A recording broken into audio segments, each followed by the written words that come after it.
अस्सलाम वालेकुम। SM news के साथ मैं हूं मुक़द्दर रज़ा।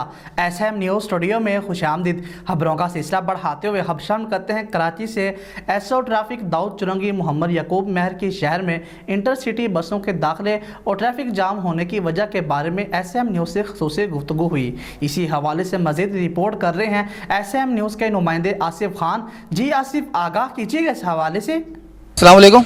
वालेकुम अस्सलाम। सर, ये इंटरसिटी बसें जो यहाँ से आती हैं तो यहाँ से इनका कोई मतलब रास्ता तो नहीं है जाने का? नहीं, बिल्कुल यहाँ इनका कोई रूट नहीं है, न कोई परमिट है। इनका परमिट है एयरपोर्ट कंपनी तक या सुपर हाईवे।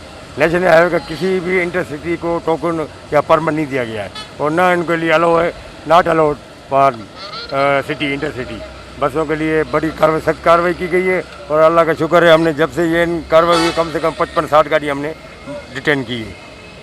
अच्छा सर, ये फुटपाथ पे जो ये बसों के जो अड्डे बने हुए हैं तो ये क्या अलाउ किए हुए हैं यहाँ पर? नहीं सर, कोई अलाउ नहीं है, कोई अलाउड नहीं है। बस का अड्डा ना हमारे इलाके में है ना हमारे पास है। जहाँ है होगा वहीं होगा, लेकिन हमारे इलाके में कोई अड्डा नहीं है। ना कोई बस अड्डा है, ना कोई ना टिकट कीपर है जो टिकट काटते हैं। हमारे को अड्डा है ही नहीं। हम तो जो आती है इंटरसिटी की बसें हम उनको रिटर्न करते हैं, फाइन करते हैं। परमिट की खिलाफ वर्जी में जो जुर्माना होता है परमिट का हम वो लगा कर रिटर्न करते हैं। 24 घंटे के लिए हम बंद कर देते हैं। अच्छा सर, ये शाम के टाइम जो ट्रैफिक यहाँ पर जाम होता है तो उस हवाले से आप क्या कहना चाहेंगे कि किस वजह से ये जाम होता है? सर इसलिए जाम होता है क्योंकि यहाँ पर ये इंडस्ट्री बड़ी ज़्यादा है। गुल अहमद अलकर बड़ी कंपनी है यहाँ पर सर। कंपनियों की वजह से शाम के जब जो फ्लो होता है तो 5 बजे छुट्टी होती है। उसके बाद ये 5 से 2 घंटे 7 से साढ़े 7 बजे तक हमारे पास फ्लो रहता है। लेकिन अल्लाह का शुक्र है हम 2 घंटे 1.5 घंटे में क्लियर कर देते हैं सर।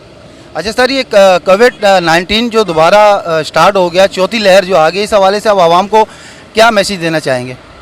इसके हवाले से हम यही देंगे तो अल्लाह इनको अपने घरों में रखे और SOPS के तहत इनके मास्क पहने और 2 बंदे मोटरसाइकिल पे भी नहीं घूमे और 2 या 3 बंदे किसी कार में भी नहीं घूमे। और गाड़ियों में ज़्यादातर ये बेड पर लगाए होगा, ये 10-10 बंदे 4-4 सीटों पे खड़े होते हैं, लेकिन ये भी नाजायज़ है। ये बड़ी ख़तरनाक बीमारी है और अल्लाह इनको सबको महफूज रखे। हमारी तो यही दुआ है। तो न किसी से हाथ मिलाओ, न किसी से ज़्यादा बाहर निकलने की कोशिश करो घरों से, और अपने ज़्यादातर घरों में रहोगे तो बेहतर रहोगे और आपकी ज़िंदगी बड़ी कीमती है हमारी।